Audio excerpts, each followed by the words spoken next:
السلام عليكم ورحمه الله وبركاته. ازيكم يا حبايبي؟ عاملين ايه؟ كل سنه وانتم طيبين بمناسبه شهر رمضان.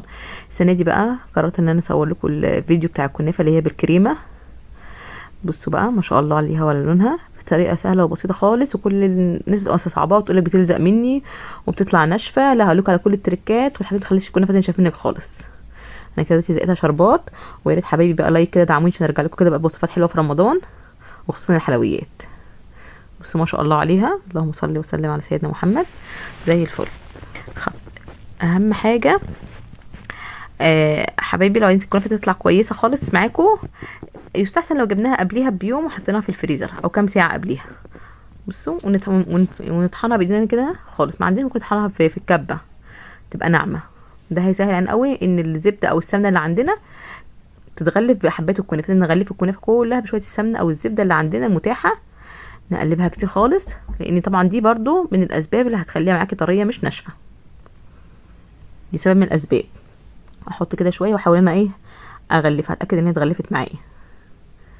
وهو الفيديو قصير كده خالص، يعني مش هيبقى معاكم طويل ولا حاجه، وان شاء الله يعجبكم. واديكم وصفات كنافه جميله وحاجات نازله السنه دي ترند هعملها لكم برضو، بس يا ريت اشوف الدعم بتاعكم بقى واللايك، واللي مش مشترك يا ريت يشترك معانا. بصوا انا بحاول اهوت. في ناس بتحط لها سكر بودره في المرحله دي عادي، مش عايز تحط لها مفيش مشاكل. انا بالنسبه لي مش بيفرق ولا في لونها ولا في حاجه خالص. انا بحط معلقه معلقه كده عشان قدامكم اكد لكم ان هي اتغلفت كويس. بصوا دي بقى، دي الصينيه عندي. عندك صينيه بسبوسه اي صينيه تانية عادي، بس انا بحب الصينيه اللي طالعه اللي حرفها واطي دي، وبحب اعملها المقاس ده بحيث ان نعمل اتنين كده ما جنب بعض احسن ما نعمل واحده كبيره وسنانها في التقطيع ما تتبهدلش منكم، تبقى سخنه وحلوه. بصوا بقى، على قد ما نقدر نحط اول حاجه كده ونتكه بايدينا. اهم حاجه نضغط، اهم حاجه تبقى مضغوطه جامد، دي اهم حاجه. بصوا، وطبعا لو هحشيها بالكريمه بضطر ان انا اضغط على الحروف كمان عشان ما تطلعش مني بره. ولو عندكم صينيه اصغر ممكن تحطوها وتكبسوا بيها في الاخر بعد ما ترصوها كويس خالص، تكبسوا في الاخر فيها. نحاول افردها عن بعضها كده واغلفها كلها. بصوا كده، والزيت طبعا مساعدين انها تبقى طريه زي ما انتم شايفين. والله جربوا الطريقه بتاعتي دي ان شاء الله هتعجبكم خالص، ومش هتبطلوا اعمل منها. وهقول لكم برضو على تريكات تانية برضو ما ينفعش الكنافه تبقى ناشفه معاكم. هتقولي الشربات بتاعت الكنافه بنعملها ما بتبقاش تقيله، بتبقى خفيفه. خفيفه ازاي؟ يعني هنحط كوبايتين سكر، هنحط كوبايتين نص ميه وعصره نص ليمونه، وما باجي اطفي بحط فانيليا عليها. وتبقى بحب قوي يبقى الشربات دافي، دي برضو بالاسباب مش هتخلي الكنافه معانا ناشفه. بصوا بقى اهو، بحاول اي حته الاقي فيها فراغ تبقى كلها سوا واحد زي ما انتم شايفين. بس طبعا انا ما عملتش الشربات قدامكم لان الشربات طبعا اغلبيتنا بنبقى عارفينه، ولو مش عارفينه انا دلوقتي قلت لكم الطريقه، وبرضه هكتبها لكم في صندوق الوصف عشان بس خاطر الجوانتي جاي مقاس واسع شويه فبيطلع من ايدي. بس انا بضغط اهو، وزي ما قلت لك ما عندك مش عايزه تضغطي بايدك كويس، هتجيبي حاجه عشان تتاكدي انت ضغطتي جامد، تكبسي بحاجه اقل منها وتضغطي بيها اكتر. انا بقى الكريمه دلوقتي برضه هقول لكم عملتها ازاي، وبرضه هكتب لكم الطريقه بتاعتها.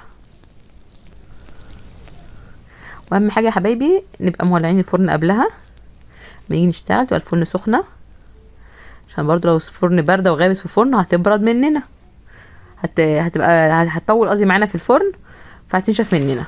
ده نص كيلو حليب، ماشي. ده كامل الدسم عندي، مش كامل الدسم وحاسه ان هو مش كده، هاتي علبه قشطه معلبات او قشطه تكون شيلها وش اللبن تحطيها. دلوقتي انا حطيت معلقه دقيق، دلوقتي دي الدقيق اللي قبليها معلقتين نشا ومعلقه سكر. هتقولي هنحط شربات من فوق، محتاجين نحط سكر، محتاجين نحط سكر عشان نعادل التوازن في الطعم، لان هي لو كانت الكريمه مش مسكره مهما تحطي شربات هتحسي برضو ان دي في حته ودي في حته تانية خالص في الطعم. بصوا عملتها ازاي. طبعا انا ما رضيتش اصبر عليها ما تبرد شويه، بس انتوا يعني استنوا عليها 10 دقايق تهدى عشان تقدروا تحطوها وتحطوا الطبقه اللي فوقيها. بس انا طبعا عشان خاطر الفيديو مش وعايزه اخلص فحطيتها دلوقتي، بس يفضل يعني مش ما تخليهاش تجمد طبعا، لا هي 10 دقايق كده ما تدفن عليها وتبتدوا توزعوها. بصوا انا قد ما اقدر مش هوزع على الحروف. بصوا زي ما انتم شايفين قدامكم كده اهو في الصوره، الحروف لا عشان ما تطلعش مني، ما تدخل في الفرن وتسيح ما تطلعش مني. بصوا يعني قيمه صباعين كده بتسيبوها. ممكن تحطوا هنا فوق شويه مكسرات، شويه موز، بحب قوي احط لها موز، بس برضو ممكن بتبقى طعمه حلو قوي. دلوقتي طبعا الجزء التاني بقى هحطه من فوق زي ما انتم شايفين، زي اللي عملته تحت هعمله فوق. بس طبعا لما تبقى تبرد الكريمه شويه هتبقى احسن لكم، عشان لما تيجي تضغطوا ما تطلعش منكم، تضمنوا الحته دي. بصوا انا هحاول افردها كلها زي ما انتم شايفين.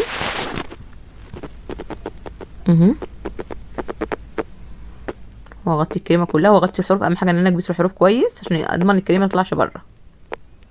لو ما عندكيش صينيه زي دي وصينيه من اللي هي حرفها عالي، هتعملي حرف بالكنافه، الطبقه اللي تحت هتعملي بيها حرف بالجناب، بحيث تضمني ان الكريمه ما تطلعش منك بره. بس انا عشان دي حرفها واطي انا ما حبيتش ان انا اعملها تجويف. انا بتكلم لو ما عندكيش صينيه بتاعت الكنافه، عندك صينيه البسبوسه العاديه.